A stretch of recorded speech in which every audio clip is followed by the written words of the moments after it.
Hi friends, എല്ലാവർക്കും daily English class റൂമിൻ്റെ പുതിയൊരു വീഡിയോയിലേക്ക് സ്വാഗതം. ഇന്നത്തെ വീഡിയോയിൽ നമ്മൾ ഹാഫ് എ ഡേ എന്ന പാഠത്തിൻ്റെ ആക്ടിവിറ്റീസാണ് ചെയ്യാൻ പോകുന്നത്.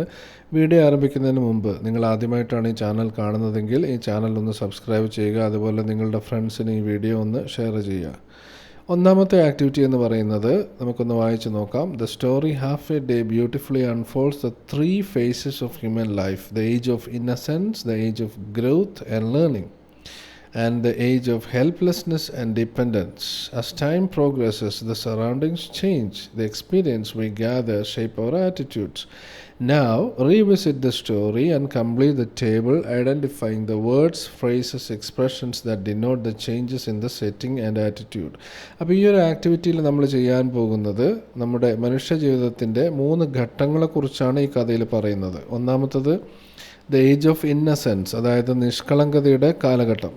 രണ്ടാമത്തെ കാലഘട്ടം എന്ന് പറയുന്നത് വളർച്ചയുടെയും പഠനത്തിൻ്റെയും കാലഘട്ടമാണ്, the age of growth and learning. അതുപോലെ മൂന്നാമത്തെ കാലം the age of helplessness and dependency. അപ്പോൾ ഈ 3 കാലഘട്ടവുമായി ബന്ധപ്പെട്ട ഒരു ടേബിളാണ് നിങ്ങൾക്കിവിടെ തന്നിരിക്കുന്നത്. ഈ ടേബിളാണ് നമ്മൾ കംപ്ലീറ്റ് ചെയ്യേണ്ടത്. അപ്പോൾ ഈ ടേബിൾ നമുക്കൊന്ന് നോക്കാം. ഏജ് ഓഫ് ഇന്നസെൻസ്, അതുപോലെ age of growth and learning, age of dependence. ഇത് 3 ഏജിനും 2 സെക്ഷനായിട്ട് വീണ്ടും തിരിച്ചിരിക്കുകയാണ്, സെറ്റിങ്സ് ആൻഡ് ആറ്റിറ്റ്യൂഡ്. അപ്പോൾ എന്താണ് ഇതിൻ്റെ ഒരു സെറ്റിങ്, അതുപോലെ തന്നെ എന്ത് ആറ്റിറ്റ്യൂഡാണ് നമുക്കിവിടെ കാണാൻ കഴിയുക. അപ്പോൾ ഈ ചോദ്യം ചിലതിൻ്റെയൊക്കെ ആൻസറുകൾ ഇവിടെ കൊടുത്തിട്ടുണ്ട്, ഇല്ലാത്തത് നമുക്ക് എഴുതി ചേർക്കാം. അപ്പോൾ ഈ രീതിയിൽ നമുക്കതിൻ്റെ ആൻസർ എഴുതാവുന്നതാണ്. Age of innocence, setting, street lined with gardens, extensive fields planted with crops, high walled fortress of the school. ഇതൊക്കെയാണ് കഥ നടക്കുന്ന സ്ഥലങ്ങൾ. ഇനി എന്ത് സ്വഭാവമാണ്, സവിശേഷതയാണ് നമുക്കിവിടെ കാണാൻ കഴിയുക? കുട്ടിയുടെ മനോഭാവം, ആറ്റിറ്റ്യൂഡ് എന്തായിരുന്നു? Considers school as a punishment, clings to father's hand, feels like a stranger. ഇതൊക്കെയാണ് ഏജ് ഓഫ് ഇന്നസെൻസിനുള്ളത്. ഇനി രണ്ടാമത്തെ കാലഘട്ടത്തിലേക്ക് വരുമ്പോൾ age of growth and learning. ഇവിടെ സെറ്റിംഗ് എന്ന് പറയുന്നത് rich variety of activities in school, games, intricate pattern in the great courtyard. അപ്പോൾ ഇതൊക്കെയാണ് സെറ്റിങ്സിൽ വരുന്നത്. ഇതിൻ്റെ ആറ്റിറ്റ്യൂഡ് എന്തൊക്കെയാണ്, കുട്ടിയുടെ ആറ്റിറ്റ്യൂഡിൽ വന്ന മാറ്റങ്ങൾ എന്തൊക്കെയാണ്? Makes friends with boys, enjoys varied activities, faces discipline and conflicts. അപ്പോൾ പല പ്രതിസന്ധികളെയും നേരിടുന്നുണ്ട്. അതുപോലെ ചില ഡിസിപ്ലിനറി ആക്ഷൻസ് ഒക്കെ കുട്ടി നേരിടേണ്ടി വരുന്നുണ്ട്. അതുപോലെ തന്നെ പല ആക്ടിവിറ്റീസ് അവൻ എൻജോയ് ചെയ്യുന്നുണ്ട്. പിന്നെ ഒരുപാട് സുഹൃത്തുക്കളെ, പുതിയ ഫ്രണ്ട്സിനെ അവന് ലഭിക്കുന്നു. ഇനി മൂന്നാമത്തെ സ്റ്റേജ് ഏജ് ഓഫ് ഡിപ്പെൻഡൻസ്, മറ്റുള്ളവരെ ആശ്രയിക്കേണ്ടി വരുന്ന ഒരു കാലഘട്ടമാണ്. അപ്പോൾ അതിൻ്റെ സെറ്റിംഗ് എന്ന് പറയുന്നത് high buildings, hordes of humanity, fire engines, siren striking. അപ്പോൾ ഇദ്ദേഹത്തിൻ്റെ ആറ്റിറ്റ്യൂഡ് വന്നിട്ടുള്ള മാറ്റങ്ങൾ എന്തൊക്കെയാണ്, മനോഭാവത്തിൽ വന്നിട്ടുള്ള മാറ്റങ്ങൾ എന്തൊക്കെയാണ്? ഫീൽസ് ഡിസ്റ്റർബ്ഡ്, അല്ലേ? പ്രായമായ ഒരു വ്യക്തിക്ക് ഇതെല്ലാം ഒരു ഡിസ്റ്റർബൻസ് ആയിട്ട് തോന്നുകയാണ്, ശല്യമായിട്ട് തോന്നുകയാണ്, ഈ വാഹനങ്ങളുടെ പെരുപ്പവും ഈ ശബ്ദവും ഒക്കെ. Feels disturbed, overwhelmed by change, dependent on the young lad for help. ഒരു ചെറിയ കുട്ടിയെ സഹായം ഇവിടെ അദ്ദേഹം തേടുകയാണ്. ഇനി ഏതാനും ചില ചോദ്യങ്ങൾ ഇവിടെ കൊടുത്തിട്ടുണ്ട്. ഇത് ക്ലാസ്സിൽ പ്രസൻറ്റ് ചെയ്യാനാണ് പറഞ്ഞിരിക്കുന്നത്. How does the story highlight the rapid transformation of society? ഈ വേഗത്തിലുള്ള ഈ ഒരു സമൂഹത്തിൻ്റെ മാറ്റം അത് എങ്ങനെയാണ് ഈ സ്റ്റോറിയിൽ പറഞ്ഞിരിക്കുന്നത്? The story shows how quickly social changes by describing how the peaceful rural setting at the start turns into a busy chaotic urban environment. അപ്പോൾ വലിയൊരു പട്ടണമായി മാറിയിരിക്കുകയാണ്. അപ്പോൾ നേരത്തെ അല്ലെങ്കിൽ ഈ കഥയുടെ ആരംഭത്തിലുണ്ടായിരുന്ന ആ ഒരു ഗ്രാമീണ അന്തരീക്ഷമെല്ലാം മാറി അതൊരു വലിയ ടൗൺ അന്തരീക്ഷമായിട്ട് മാറുന്നു. It goes from quiet streets and fields to crowded city streets with lots of people, noise and activities happening. അപ്പോൾ ആ ഒരു മാറ്റം ഇവിടെ വരുന്നുണ്ട്. How does the story portray the passage of time? ഈ സമയത്തിൻ്റെ ഈ ഒരു പോക്കിനെ കുറിച്ച് അത് എങ്ങനെയാണ് ഇവിടെ വിവരിച്ചിരിക്കുന്നത്. The story tells about a whole life journey in just 1 day at school.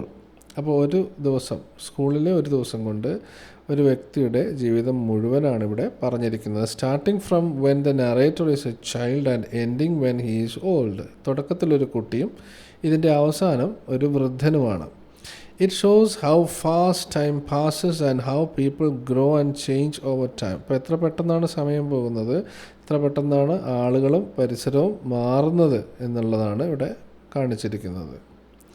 What is the significance of the title half a day? Half a day എന്നുള്ള ആ ഒരു ഹെഡിങ്, ഒരു തലക്കെട്ട്, അതിൻ്റെ പ്രാധാന്യം എന്താണ്? The title Half a Day shows that the whole journey of life from childhood to old age is shown in just a short time. Like half a day, it emphasizes how quickly life goes by and how much can happen in a short time. ഒരു കുറഞ്ഞ സമയം കൊണ്ട് എന്തൊക്കെ കാര്യങ്ങൾ സംഭവിക്കാം, എത്ര വേഗമാണ് സമയം പോകുന്നത് തുടങ്ങിയ കാര്യങ്ങളൊക്കെയാണ് ഈ ഒരു ടൈറ്റിലിൽ നിന്ന് നമുക്ക് മനസ്സിലാക്കാൻ കഴിയുന്നത്. അപ്പോൾ തീർച്ചയായിട്ടും ഈ ഒരു ടൈറ്റിൽ ഒരു കൃത്യമായിട്ടുള്ള ഒരു ടൈറ്റിലായിട്ട് കാണാം. What change occurs in the attitude of the central character? പ്രധാന കഥാപാത്രത്തിൻ്റെ സമീപനത്തിൽ എന്ത് മാറ്റമാണ് വരുന്നത്? The central character goes from being scared and unsure about school to accepting it and making friends. അപ്പോൾ സ്കൂള് എന്ന് പറയുന്നത് കുട്ടിക്ക് തുടക്കത്തിൽ ഭയപ്പെടുത്തുന്ന ഒരു കാര്യമായിരുന്നെങ്കിൽ അതിനുശേഷം പിന്നീട് അവൻ സ്കൂളിലെ സാഹചര്യങ്ങൾ അംഗീകരിക്കുകയും അവിടെ കുറേ ഫ്രണ്ട്സിനെ നേടുകയും ഒക്കെ ചെയ്തു. അതാണ് ഒരു മാറ്റം സംഭവിച്ചത്. ഇനി then as an old man he feels confused and overwhelmed by how much has change. ഒരു വൃദ്ധനായി കഴിയുമ്പോൾ അദ്ദേഹം ആകെ കൺഫ്യൂസ്ഡ് ആണ്, എത്ര പെട്ടെന്നാണ് ഈ സ്ഥലം മാറിപ്പോയത്. Showing how his feelings and experiences change as he grows old. അപ്പോൾ പ്രായമാകുന്നതിനനുസരിച്ച് നമ്മുടെ ഫീലിങ്സും കാര്യങ്ങളും എല്ലാം അനുഭവങ്ങളൊക്കെ ഇങ്ങനെ മാറിക്കൊണ്ടിരിക്കുകയാണ് എന്നുള്ള കാര്യവും ഇവിടെ പറഞ്ഞിരിക്കുന്നു.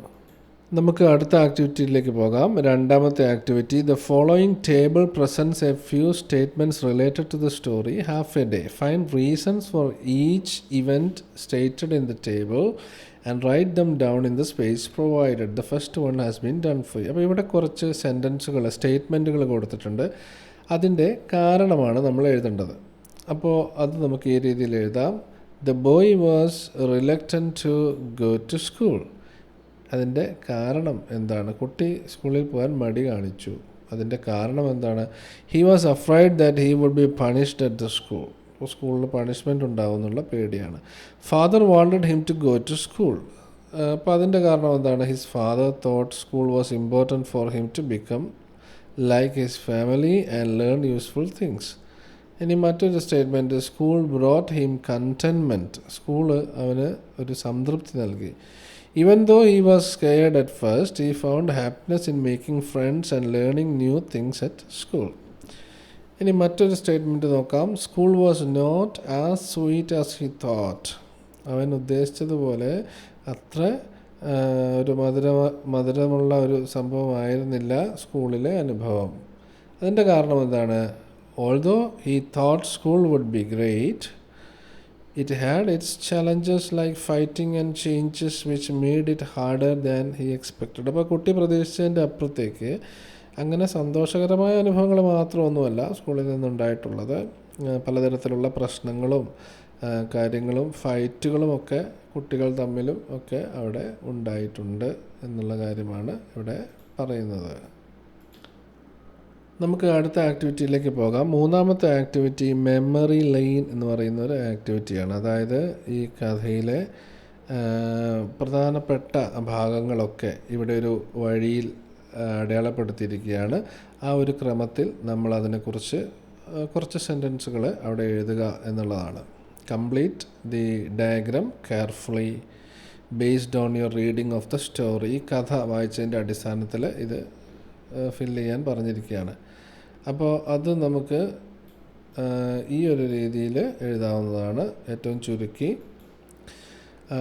അതിൽ ഓൾറെഡി കൊടുത്തിരിക്കുന്ന കാര്യങ്ങൾ ഞാൻ ഒഴിവാക്കിയിട്ടുണ്ട്. ബാക്കിയുള്ള കാര്യങ്ങൾ നമുക്ക് ഈ രീതിയിൽ എഴുതാം. Walking to school, At the school gate, inside the campus, the woman's instructions, realization, an elderly man crossing the road.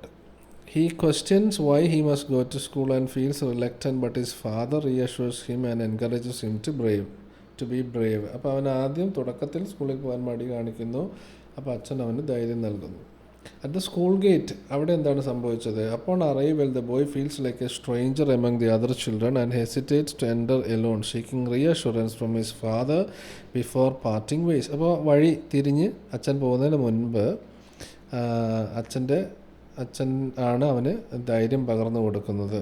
കാരണം കുട്ടിക്ക് താനൊരു ആരും അറിയാത്തൊരു വ്യക്തിയാണ്, ഒരു അപരിചിതനാണ്, അതുകൊണ്ട് അവൻ അങ്ങോട്ട് കയറാൻ മടിക്കുന്നൊക്കെ ഉണ്ട്. ഇനി ഇൻസൈഡ് ദ ക്യാമ്പസിനുള്ളിൽ, initially feeling like an outsider, ഈ ഗ്രാജുവലി അഡാപ്റ്റ്സ്. അപ്പോൾ കാര്യങ്ങളുമായിട്ട് ഒക്കെ പൊരുത്തപ്പെടുന്നു, അഡ്ജസ്റ്റ് ചെയ്യാൻ പഠിക്കുന്നു. Finding joy in making friends, playing games and learning new things. ഇനി women's instruction, the women's words provide comfort and guidance. അപ്പോൾ കുട്ടികൾക്ക് ഒരു നല്ലൊരു നേതൃത്വം കൊടുക്കാൻ അവർക്ക് സാധിച്ചു. അതുപോലെ തന്നെ അവരെ സന്തോഷിപ്പിക്കാനും കഴിഞ്ഞു. Urging the children to embrace their new environment with enthusiasm and optimism. അപ്പോൾ താല്പര്യത്തോടെയും അതുപോലെ തന്നെ ശുഭാപ്തി വിശ്വാസത്തോടു കൂടിയും സ്കൂളിൽ നിൽക്കാൻ അവരുടെ വാക്കുകൾ ഉപകരിച്ചു. Realization, over time he recognise the value of education and opportunities it provide for growth and development. അപ്പോൾ ആ സ്കൂളിൻ്റെ പ്രാധാന്യം, വിദ്യാഭ്യാസത്തിൻ്റെ പ്രാധാന്യം, അതിനെക്കുറിച്ചുള്ള ഒരു തിരിച്ചറിവ് ഉണ്ടാകുന്നു. അത് അയാൾക്ക്, ഈ വ്യക്തിക്ക് വളർച്ചയും പുരോഗതിയും ഒക്കെ കൊടുക്കുന്നു.